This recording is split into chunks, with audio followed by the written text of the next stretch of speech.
Best record in the NFC. LeBron hit 2 free throws with 3 seconds left to give the Lakers a 116-114 win at Phoenix. Luka Doncic had a game-high 29 points. The Lakers are 18-7. No debates, no speculation, just the info you need. That's your KBLA Sports Minute. I'm Ray Richardson on KBLA Talk 1580.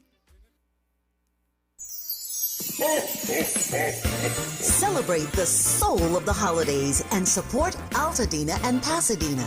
Join us on Monday, December 15th, 7 p.m. inside the Bram Goldsmith Theater at the Wallace in Beverly Hills for Soul of the Holidays, a joyful night of Motor City soul, gospel, and holiday classics featuring an 18-piece band, all-star vocalist, and community choirs, all in support of the Black LA Relief and Recovery Fund. This performance comes at a pivotal time for many in Altadena and Pasadena. This is their first holiday season since the devastating Altadena Eden Canyon fire, which destroyed homes and community spaces. While the physical losses are immense, the power of community remains, and your attendance directly supports recovery, resilience, and renewal. So, be sure to join us Monday, December 15th, 7 p.m. inside the Bram Goldsmith Theater at the Wallace in Beverly Hills for Soul of the Holidays, benefiting survivors of the Altadena Eden Canyon fire.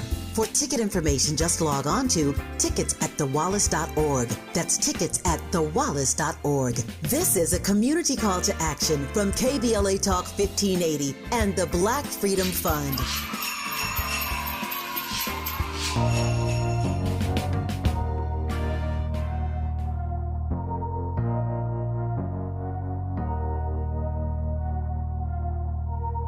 All my life, been grinding all my life. Sacrifice, hustle paid the price. Want a slice, got to roll the dice, that's why. All my life, I've been grinding all my life. Look, all my life, been grinding all my life.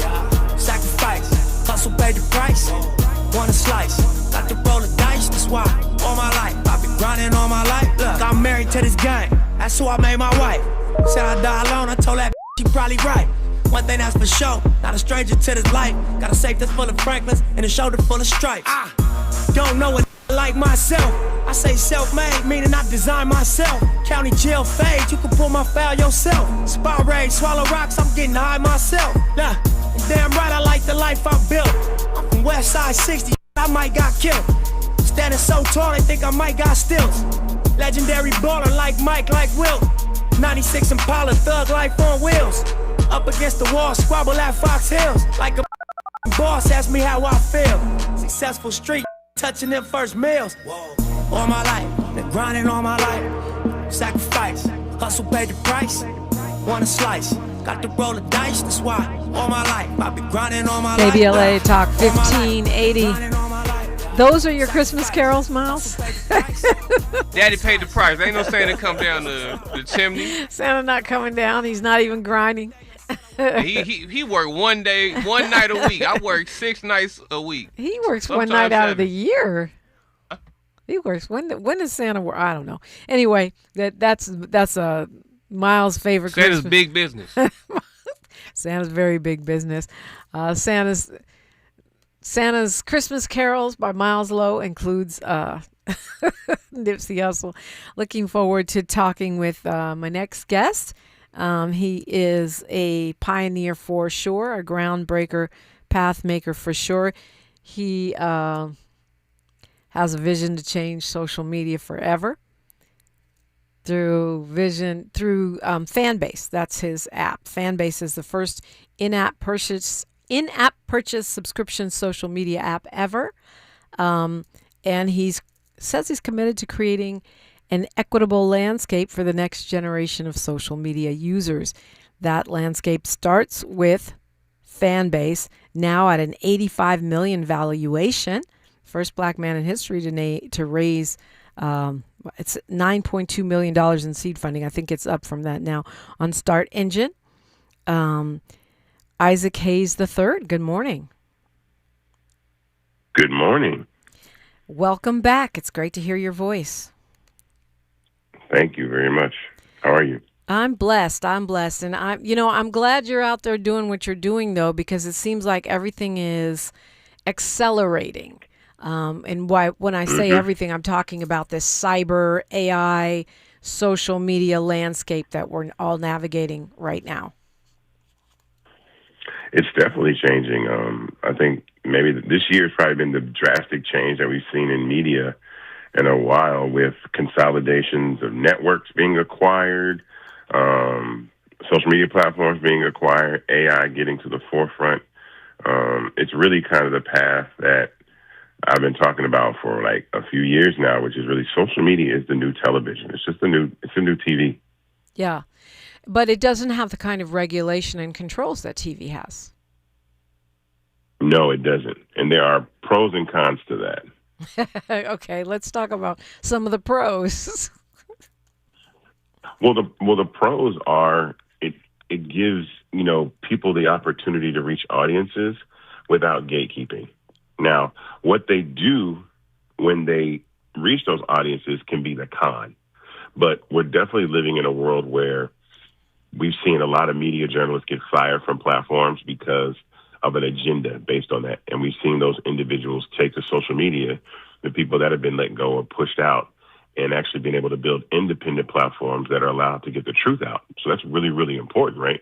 We need social media platforms that are unbiased, that are not owned by oligarchs or people that have a particular agenda that want to make an algorithm only show people certain types of content, which is really what some of these acquisitions are about on the TV side and on the social media side. So the pro is that now people can use social media platforms like Fanbase to have a free and clear voice to directly connect to people that want to hear the truth and want to engage in that discourse. Yeah, I mean, obviously the con is that there's so much mis and disinformation out there, but also what you referenced, the algorithm. So we think that the internet is the free Wild West, but in fact, it still has gatekeeping going on, corporate gatekeeping. Absolutely. So I think, I don't know what what the Ellisons are doing as far as, Paramount, Skydance, and now their involvement in TikTok. And that's very, very dangerous because it does create the potential for propaganda and state-run television, which is, one step a step forward towards authoritarianism, and we don't want that. So we can't have that. So we have to have free and independent media. I think X or Twitter has been totally compromised, and so there has to be a new generation of apps that are available for the public to trust, and even own at the same time if they want to participate. Yeah, I'm smiling because you're so non-alarmist. Like, to me, we're already all the way over in authoritarianism, trying to make our way back. But, this idea that our president can stick up CBS or YouTube or whatever and get several $1 million, and then they change out their whole staff, that is state-run media as far as I'm concerned. But what you're talking about with TikTok, we haven't even really started experiencing yet, right? Because if that deal goes through, it would be January. And then Larry Ellison, who is behind Oracle, who's one of the billionaires that's backing Trump at the moment, and also is, Team Netanyahu, is meant to be taking over, part of the group that's taking over TikTok. Yeah, I mean, in TikTok, I think again, it presents a great opportunity for a platform like Fanbase. We have short form media, we have short form video like TikTok, right? We have short form video capabilities, so to create and watch that type of video.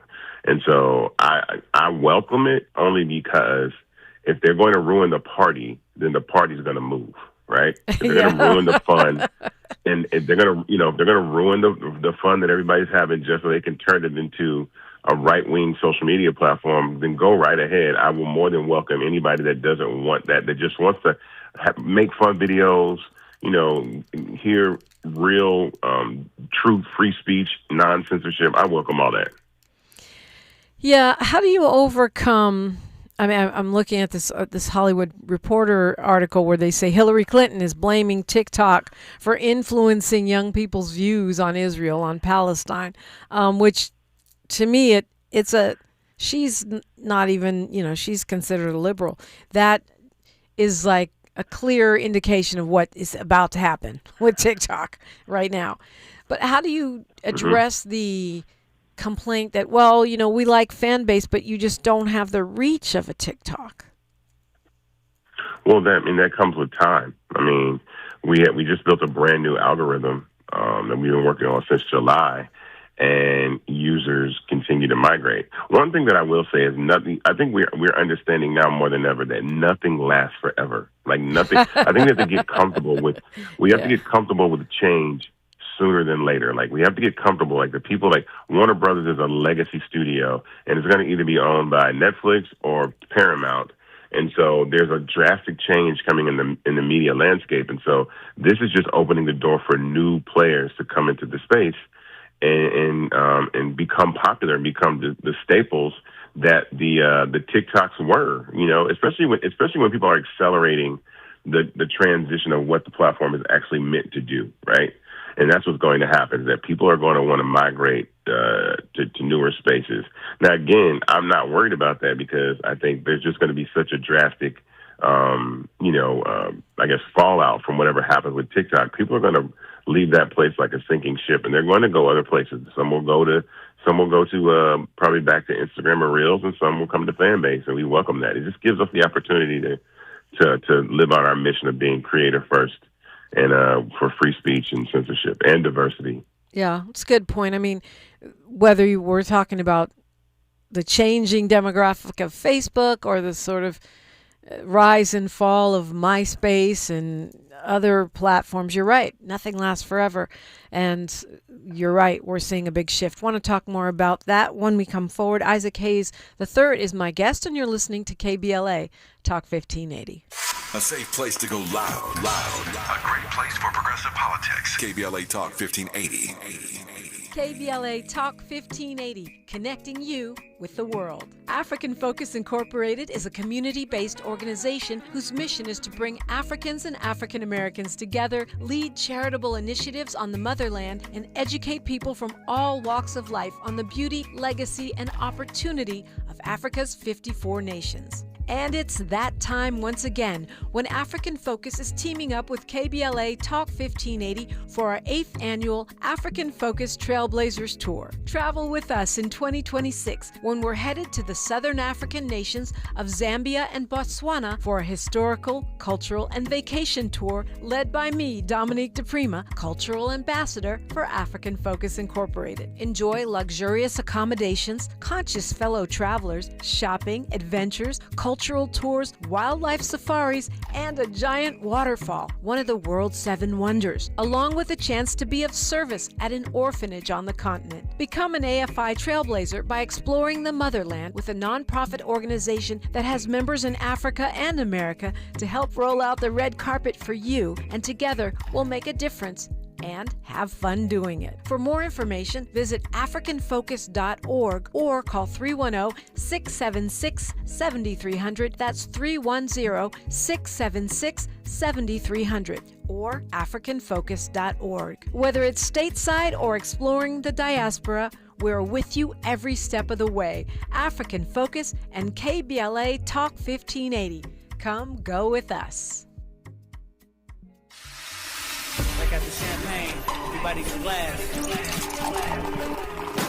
KBLA Talk 1580 congratulates our own Keith Underwood, host of the weekend entertainment show Black in the Green Room, on his recent honor at the annual National Arts and Entertainment Journalism Awards. Keith received a first place award presented by the Los Angeles Press Club for his entertainment reporting, and we couldn't be prouder. Congratulations, Keith, from all of us at KBLA Talk 1580.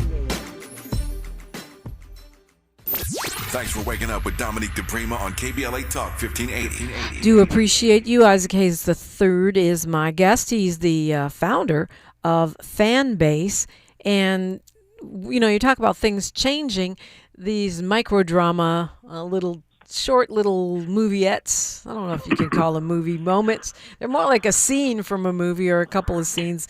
whatever. They're now really, really popular everywhere, and you've just launched an initiative to bring more micro dramas to Fanbase, right?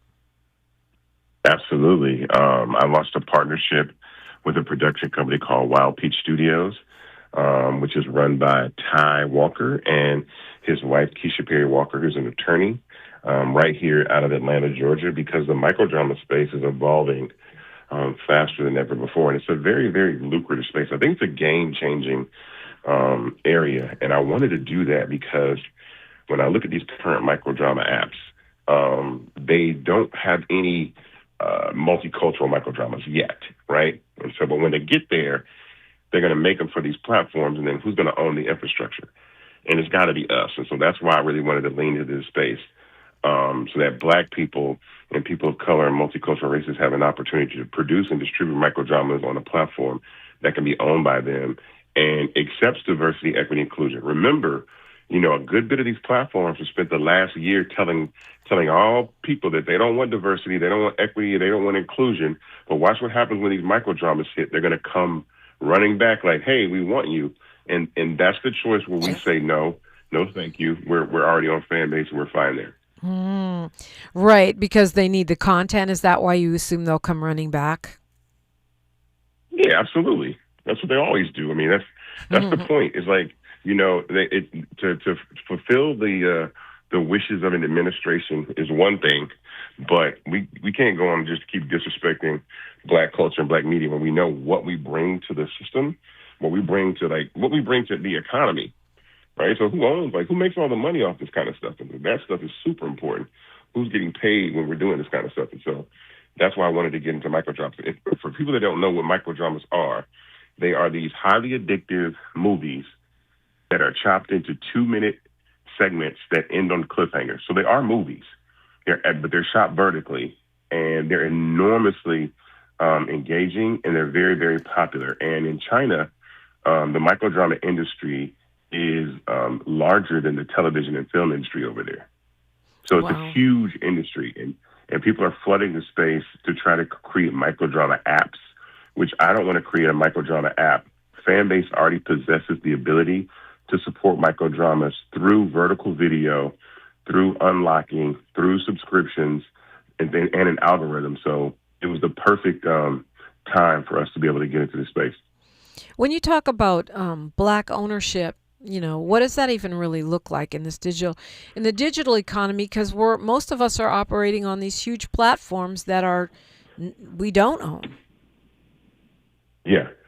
So Black ownership is Fanbase. So for those that don't know, I founded the company with my own money, and then I've gone on to raise over $24 million through something called equity crowdfunding, which allows anybody that's listening to actually have ownership in the company by investing and sitting on the cap table. So you're not donating to Fanbase. You're actually, as an investor, as if you would have invested in Instagram in the beginning, in that type of investment, a seed level investment, pre-IPO, with a lot of upside potential, but limited risk. There is risk, but the minimums to invest in equity crowdfunding are low. Like on this campaign, it's only $399 to get 60 shares of stock in Fanbase. And so that's what Black ownership looks like. And we've never been here. That's the thing that's kind of like, I think it's inspiring, but it's also a little bit frustrating because we consistently use the platforms that disrespect us over and over again. I see so many musicians, so many artists, so many creators use platforms like Twitter or X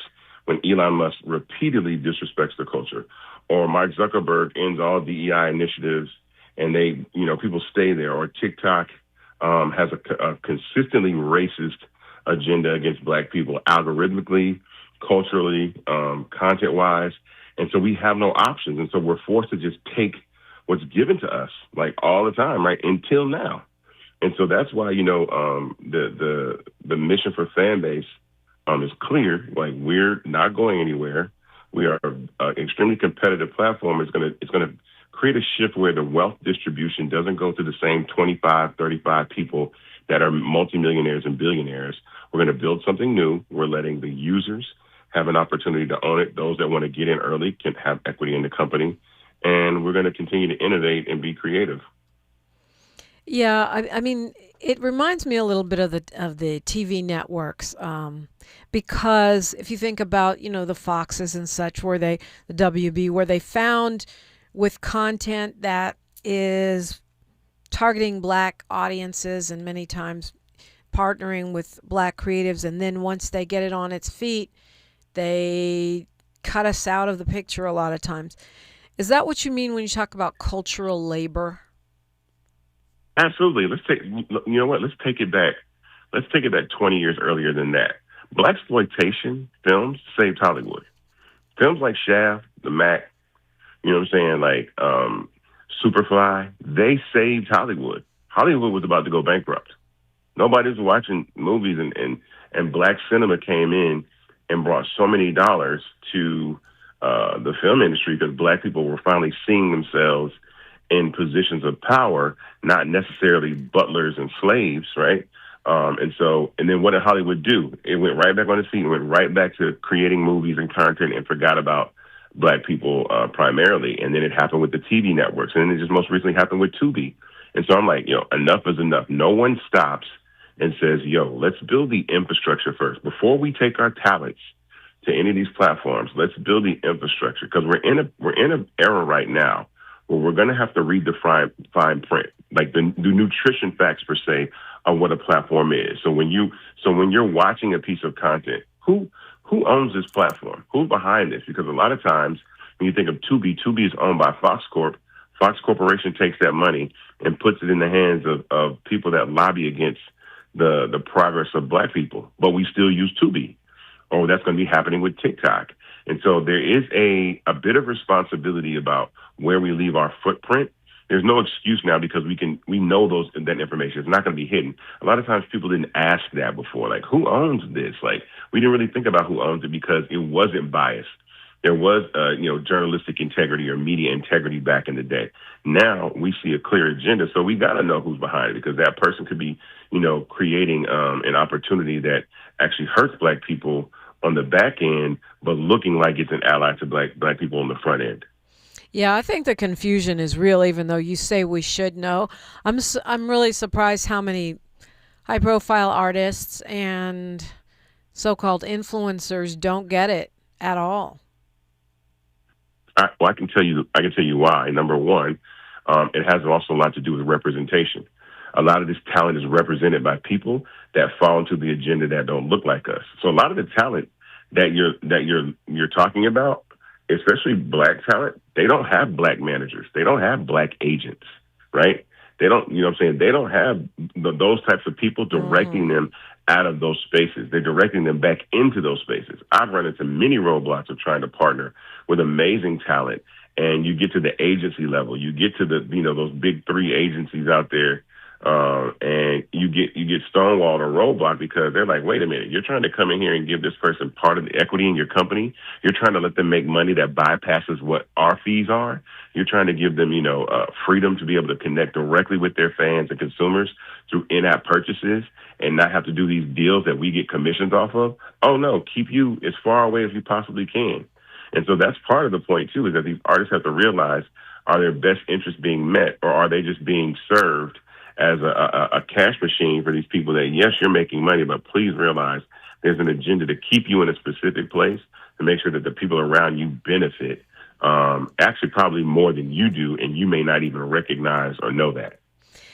Yeah, it's the attention economy, kind of. I mean, everyone cares about clicks, views. They want to be the conversation, the topic of conversation.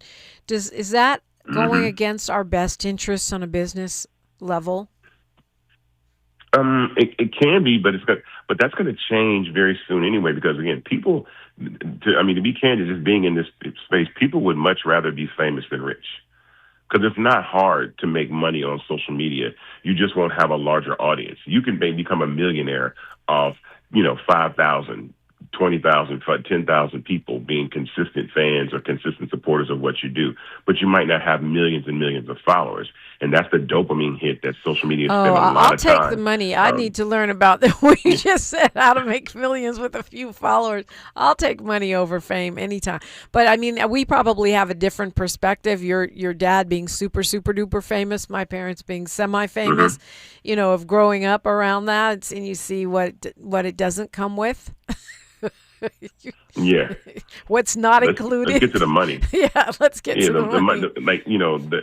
But here's the thing: there's quietly an army, a large cohort of individuals that are making millions and millions of dollars as content creators that are monetizing directly with their audiences. They're just not famous. They're just not as large as you think that they are, and that's the part about it. They're not plastered all over Hollywood and all that. You'll see even in the microdrama space, you'll see that microdrama actors will probably become just as big as TV and film stars, because it's the ability to reach large amounts of people in a short amount of time, but then there's the opportunity to monetize directly with that audience.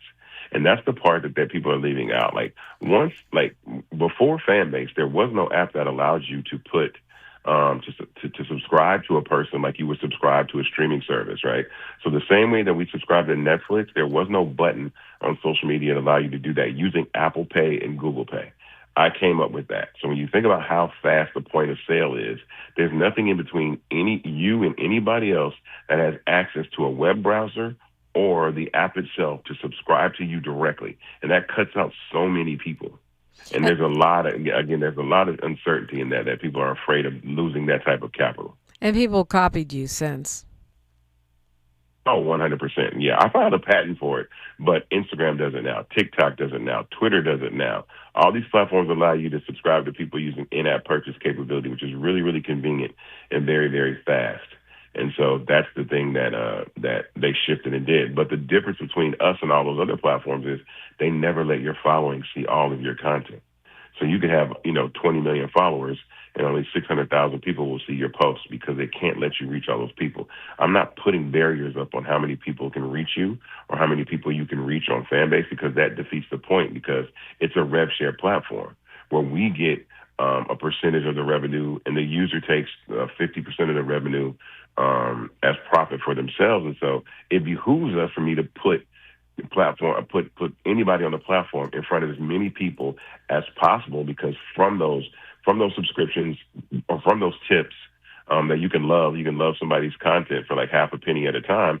That's where our revenue model comes from. And so we don't want to hide people. We want to put you front and center. We want the algorithm to make sure that you're able to be discovered and your content's able to be seen. That's the whole point behind, even the name of the company, is that we're all a fan of something, and all of us have a fan base. We all have somebody out here loves every one of us and is willing to pay for our content. We just don't know it. Isaac Hayes III is my guest. We've got news, traffic, and sports, then more on KBLA Talk 1580. She's reclaiming her time on KBLA Talk 1580. More First Things First with Dominique DePrima when we come forward. I'm Misty Jordan with BIN News Now. Famed Hollywood director Rob Reiner and his wife Michelle are dead, the reported victims of a stabbing at their Los Angeles home. The Los Angeles Times says investigators found no signs of forced entry. Former President Barack Obama is among those reacting to the tragedy, posting on X that he and the former First Lady are heartbroken and send their deepest condolences. President Trump is reflecting on 3 deadly mass shootings over the weekend. During a holiday event at the White House Sunday, Trump offered his condolences. Brown University, 9 injured, and 2 are looking down on us right now from heaven. Likewise in Australia, as you know, that was a terrible attack. The president called it, quote, a rough day. And tonight's Powerball drawing is worth more than $1 billion. Get BIN News now on demand 24/7 on the iHeartRadio app. Right now, there are young people across the world facing a tough choice: continue their dream of education or drop out to help their family put food on the table. You can help change their future in a single moment. See how far your support can go at unbound.org. This is the KBLA Sports Minute with Ray Richardson. It was a strong day yesterday for both of LA's NFL teams. We start with the Chargers. They rolled into Kansas City and eliminated the Chiefs from the playoffs with a 16-13 win. The Chargers are 10-4. Kansas City had won the AFC West title 9 straight years and had been in the playoffs every year since 2014. The Chiefs also lost quarterback Patrick Mahomes for the rest of the season. The 3-time Super Bowl champion suffered a torn ACL in his left knee late in the fourth quarter. The Rams clinched a playoff spot with their 41-34 win over Detroit at SoFi. Rams quarterback Matthew Stafford threw for 368 yards and 2 touchdowns. The Rams are 11-3 and remain tied with Seattle for the best record in the NFC. LeBron hit 2 free throws with 3 seconds left to give the Lakers a 116-114 win at Phoenix. Luka Doncic had a game-high 29 points. The Lakers are 18-7. No debates, no speculation, just the info you need. That's your KBLA Sports Minute. I'm Ray Richardson on KBLA Talk 1580. We asked seniors how to prevent Medicare scams. My best advice, if you get a phone call, do not talk to the person.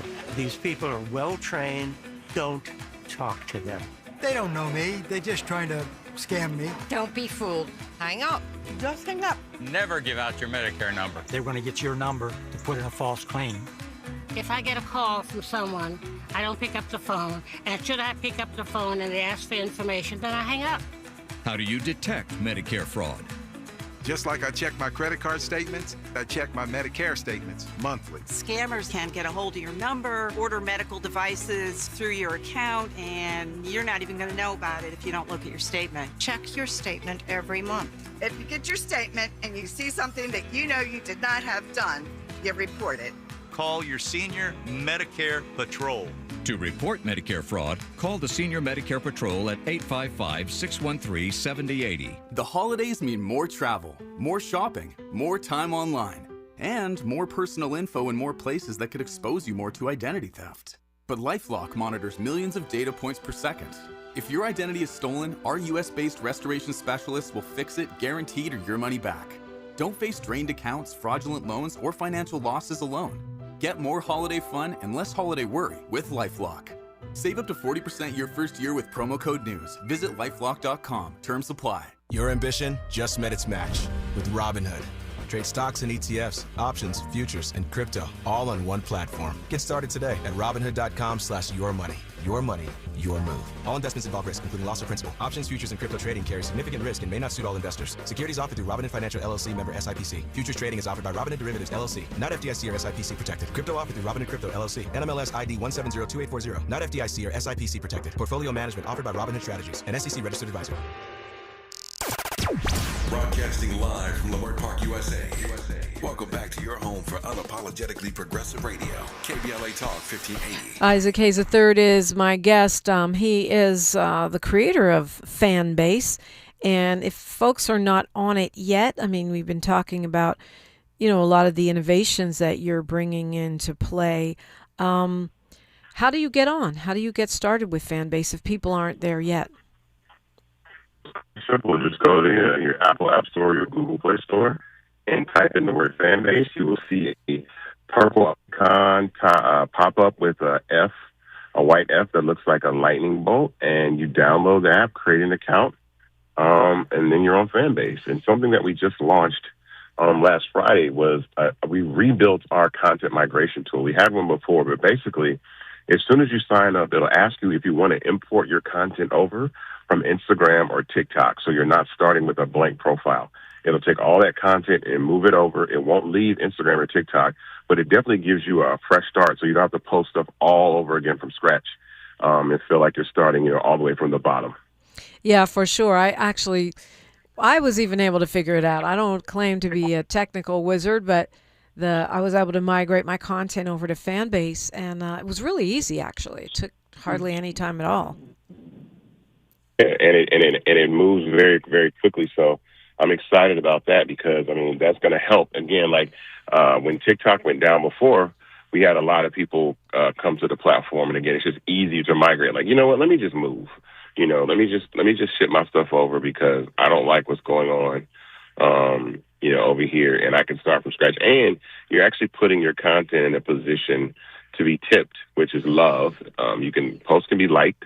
right? It's likes, but then we have loves as well. And when someone loves your content, you get half a penny. So imagine all that content that was sitting over on Instagram or TikTok for years. Now, with the press of a button, so you can actually make money from people showing appreciation for what you do. And it happens quite a bit. It happens more than people think. People are surprised that someone will give them a few cents off a piece of content that they make, but it happens all the time. I know. I was actually surprised. But then if that's more of an old school mentality, because for somebody like my kid, I have a child in college. Yes, he's not a child anymore. I have a person in college. And for them, subscribing to someone's Patreon is normal. Oh, I'll just kick in $3-5 a month because I like this person, not because I'm required to to pay that to get the content. It's much more. I think it's much more of a mindset for the younger generation. Oh yeah, the younger generation is far more transactional. Their money is digital. They don't really know paper money. You know what I mean? They're used to Cash App, Venmo, PayPal. Being able to tap to pay, and so that action alone makes it really, really easy for someone to actually give you money. And I always reiterate that Fanbase doesn't cost anything to use the app or be on the app or anything like that. It costs nothing. But I love the fact that people can be transactional and support users if they want to do so. Yeah, it's dope. I mean, we have people watching the stream right now on YouTube, and people will just voluntarily kick in money to say, hey, we want to support, Black-owned media. That's amazing, and it's appreciated. But your app is built to do that. It's not something they have to randomly come up with. It's built to do that, and it's on a as you can basis. Your bio talks about how you grew up with your dad, obviously. Isaac Hayes is internationally renowned musician and artist, and how that might have impacted the way you look at things in terms of how you see the ratio of, creativity and culture to corporate ownership, and who benefits from the work that we do.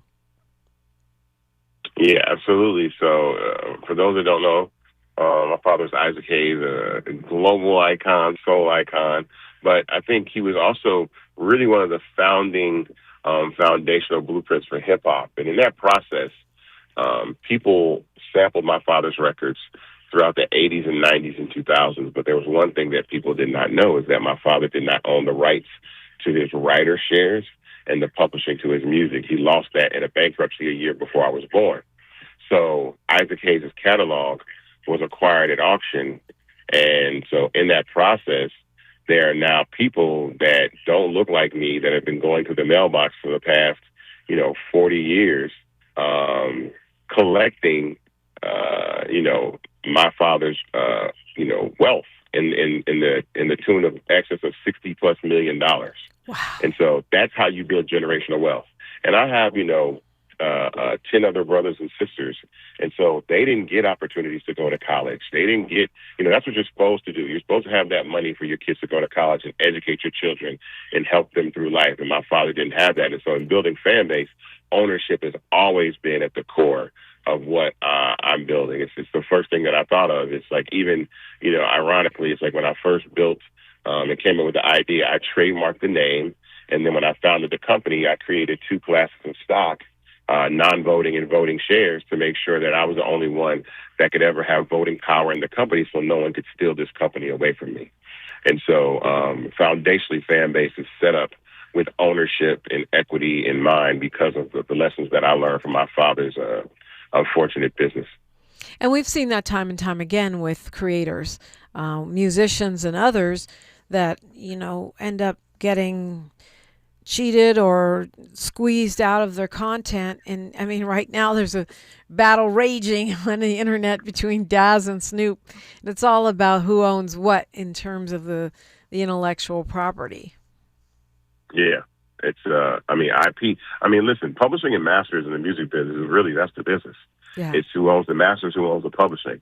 One of the things that I have been educating people on is the termination right for artists and the termination right for songwriters to go to these record companies and to go to these publishing companies and end that agreement with those companies and then reclaim ownership of that publishing. And so we've done that with my father successfully for his songwriting catalog. We're just now in the phase of terminating his artist catalog. And then right after that, we're terminating all those samples. So all that publishing and all those rights will still eventually come back to us. But I tell and talk about all the time, telling artists that they need to terminate the masters and publishing to get that content back and that wealth back, because a lot of companies are acquiring those rights. Like after you get them back, a lot of companies are coming back and trying to acquire those rights, which isn't necessarily such. What happened? We lost. More music and be able to tour. Yeah, that's crazy. Yeah. And now you've got big Wall Street folks buying up entire catalogs, and I wonder what that means about the future of music, just in terms of, they're going to invest in the stuff they own 100% outright. Why would they invest in new artists when they have AI and catalogs that they own outright? That to me seems problematic. Yeah, but again, it's opening the door for an artist to make all of the money. That's the thing I don't think people understand. It's like, okay, I don't have it. I'm not signed to a major label. Everybody's subscribing to my Fanbase page, and then they're streaming my music because I'm not signed to a record company. And so, yeah, I'm making, 100 times more money than I am being independent than I ever would with being a label. And the internet provides the ability to have the same reach that TV did. Remember, in the beginning of this conversation, I said that social media is the new television. Yes. So before, if you weren't on, BET, MTV, or whatever, nobody saw you. Now you can be seen 24 hours a day, 7 days a week. So trust me, there are pros to that scenario as well. Yeah, and the fact of the matter is those networks do not have the kind of numbers that they used to have in terms of eyeballs either. So the whole model has shifted. How are you handling AI on Fanbase? Like, that's a game changer, and whether or not people monetize the content in the same way, what restrictions are there, is going to be really important in influencing the way we move forward. From a development side, we're all in because it helps us move faster. We're still going to need developers and engineers, but AI helps us Q&A the business a lot faster, solve problems faster, build faster, so I can be competitive in building something when I have to compete with Instagram and TikTok. On the content side, I'm not really a big fan because people want real life. They want to see real things. If I can render a game-winning Hail Mary basketball shot whenever I want to, then how important does it make the real life instance that happens, or the things that Steph Curry can do, or the things that like LeBron and Luka can do? Like, what does that do for that? And so real life is going to matter. That's why sports is still the most watched medium, because nobody knows what's going to happen. And that makes it important. So real life is going to matter. So we're taking a very good look at, careful look at how AI generated content on the platform is handled, because I want people to post real photos and real videos and have real conversations. Yeah, I think we're ironically, AI is pushing us more towards real. I think, my personal opinion, celebrity influencers become less important, and people want to see what's actually going on with real humans. Yeah, that's the thing. Of course, like AI generated content is polluting social media, and people are actually there's going to be a counterculture against that people, I don't want to see any AI generated content. It's fun, it's cool, it's new, it's a new way to be creative and create memes and be funny, but it's not what I want to see all day, every day. Right, not all day, every day. Not replacing people, helping people. How are you? It does feel David and Goliath-y in the fact that you're creating Fanbase and you are getting the investment, you are getting the people on board, but you're going up against these corporations that are getting bigger, and bigger as we see more and more consolidation. How do you even not just give up and back up and say, what's the use? I mean, I feel like you're going up against such a massive kind of corporate entities. And let me tell you this. What motivates me and makes me excited about what I'm doing is to watch multi-billion-dollar and trillion-dollar corporations take my ideas. That lets me know that what separates me from them, what separates me from them is just capital, and that's being able to raise capital. That's why we're doing equity crowdfunding, because if the VCs had it their way, they would never give me a dime, so that I can never become a platform that rivals Instagram or TikTok. But the fact that I have the people, the fact that I have black people, the fact that I have young people that are investing, millions and millions of dollars, and like so far we've raised over 24 million, that want to own part of this platform, and actually, fight the system, but also at the same time own the system instead of just watching it from a distance. That's the part that I like. I love it. I have a million ideas. I have tons of ideas. I'm not really worried about that. They try to take one idea, they'll take another. We know that black culture innovates and creates at such a high level, and so the only thing that they have is money. And if I continue to get that from my community, we're building it. So that's the thing that I love about it, is like we're very competitive, and I feel it every day. It's like, my friends call me at particular companies and say, yeah, they're watching you, they're looking at you, and say, hey man, your name just came up inside this building today. I'm like, really, me? I'm like, we only raised this amount of money. This is $1 trillion business. Why do they care about me? They say, cause you're a problem, because you're the future. You're giving freedom, you're giving access, you're giving ownership, you're giving things that none of these platforms ever did. And that's the part that's amazing. As long as we don't see you sitting up there on a platform with the oligarchs pitching in millions for our oppression, we good. How can people invest? If they want to invest, as you mentioned, and get those shares, how do they do it?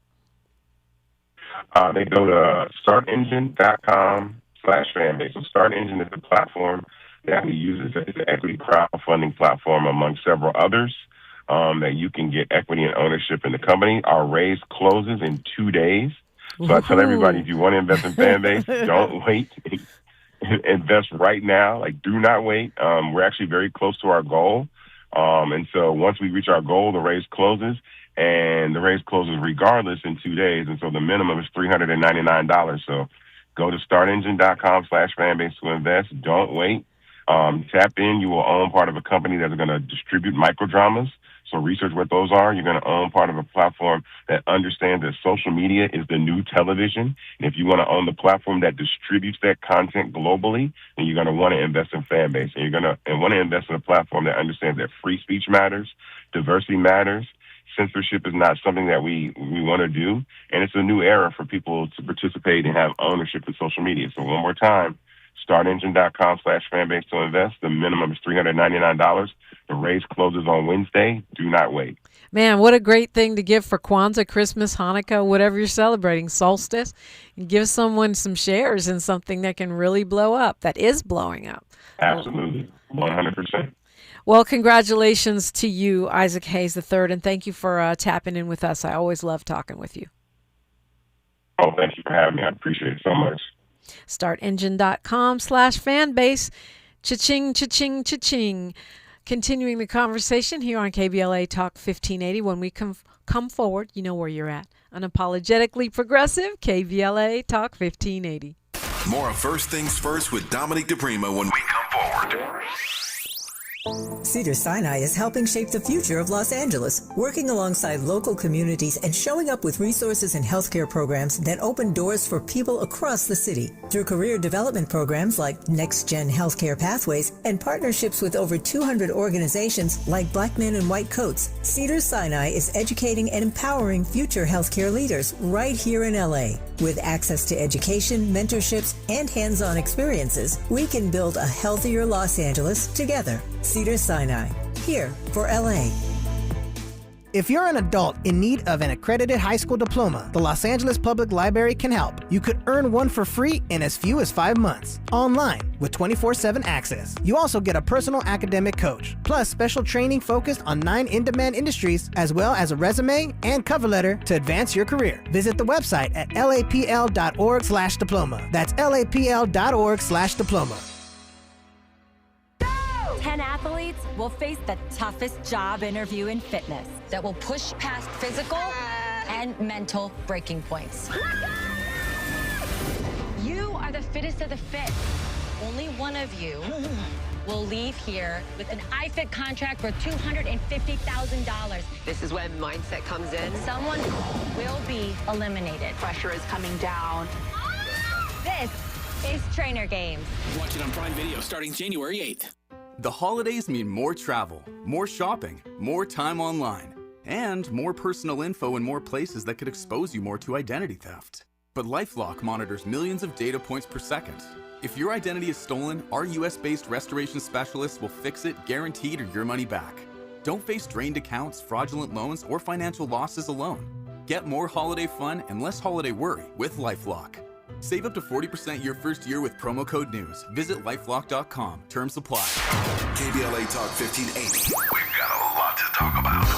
KBLA Talk 1580 is committed to self-care and community well-being. Walk Good LA was formed in June 2020, inspired by the Black Lives Matter movement and the beginning stages of the COVID-19 pandemic. What began as a few minutes of breath work and yoga meditation before protests against police brutality turned into a safe space for the community to heal in hard times. The immensely positive response from the community transformed the momentum into a movement. Today, Walk Good LA is a Black and brown-led community wellness organization based in Los Angeles. They provide spaces for healing through community yoga classes, guided meditations, hikes, run clubs, and other activations throughout Los Angeles that attract hundreds of members weekly. With the help of Propel and Michael B. Jordan, they now have a yoga and wellness studio in Los Angeles called the Walk Good Yard. To join their mailing list and connect with healing spaces, please visit walkgoodla.org. That's walkgoodla.org. Or find them on Instagram at walkgoodla. This is a community call to action, a community call to healing from KBLA Talk 1580. The conversation continues right now with Dominique DePrima on First Things First. Oh, Isaac Hayes III is giving us this outlook about ownership, right? I mean, we've seen it cycle after cycle after cycle with TikTok. The controversy was around all the dances Black creators were making, but the Black creators making the dances were being pushed down in the algorithm, while other people who didn't create them but who copied them and profited off them were being pushed up in the algorithm. And we know that those algorithms contain the racial biases as well as intentional suppression that were intended or unconscious bias just seeping in by their creators. So that's the business side. The other side of this coin is listening to these tech CEOs and big bosses, how they handle their own platforms when it comes to their own kids. So this guy, Neil Mohan, he's a CEO of YouTube at this point. He took over in 2023, and he says he doesn't let his kids on YouTube very much. Severely limits how much they get to use, not just YouTube, but any social media platform. On the weekdays, their kids don't get to use it at all. During the weekends, they can use it somewhat, but they're going to have controls on it. There are parental controls on it. He says everything in moderation, but we have heard this from now about every major tech CEO. Zuckerberg, Musk, they try to limit how much their children can use the platforms that they're selling to your children. And of course, famously, everyone was pointing out how in China, TikTok does not have the same content as in the US. In China, it's all educational and, wholesome and stuff like that. Whereas if you go on what they're putting out there in the algorithm here, it's much more, shall we say, entertainment oriented and less education oriented. And so to me, that's the biggest alarm. And I'm not an alarmist. I think that if, kids are going to get it, they're going to get on the platforms. I'm sure Mr. Mohan's kids watch more YouTube than he thinks they do. Because kids are smart. They get around your control. Unless they're like 2 and 3. But kids are smart. They get around stuff. They'll find a way in. But what I'm saying is that we should be at least informed by the fact that these titans, these, railroad barons of the internet age are not letting their children be exposed to what they want your children to be exposed to. And as we see more and more connection made by experts between things like depression, anxiety, poor body image, anorexia, and other eating disorders, and the use of social media platforms, most notably Instagram, but others as well, there are experts who are saying that kids shouldn't have any access to smartphones at all before the age of 14 and zero social media before the age of 16. That may be too strict for you. In hindsight, I wish I would have waited longer before I gave my son a smartphone. I didn't realize how big the impact was going to be. I just thought, well, he needs to call me and, he can look stuff up. No, it basically becomes an attachment to their head. It becomes a whole social world outside of your influence that you have no control over, even though you can try to limit it. And I know schools are limiting now, in LA now, I think it's either, now or in January, all schools will be limiting the use of cell phones. But I'm telling you, kids are getting around it. I'm already hearing, they've got an Apple Watch, or they have another phone in their backpack, and the phone in the Faraday bag is just a decoy. I just feel, and some are giving their kids flip phones so they can call, but they have no internet access. But I think taking back control of this huge piece of our lives, whether it is as Isaac Hayes III was advocating by getting involved with platforms that we own or where we have the potential to at least be remunerated in a meaningful way, not some little tiny trickle, but where small to average size creators can actually make money, and looking at how we prepare our children and ourselves to be more media literate so we're less influenced by that world outside of our control, as well as looking at real, serious curtailment of the amount of time and access that we allow ourselves and our children to have to these massive marketing and content influencing machines that are in our lives now. Okay, it's time for Tavis Smiley to kick off your week with an incredible show. As usual, he's got a jam-packed agenda for you with lots of great guests. Don't forget to tap in with me on all the social media.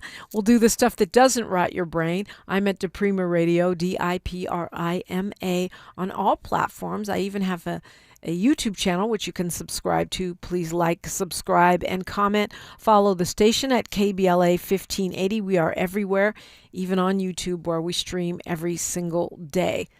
Like my father, the late, great Amiri Baraka, used to say, a man is either free or he is not free. There can be no apprenticeship for freedom. Until next time, beloved KBLA delegation, one love. KBLA 1580 Santa Monica.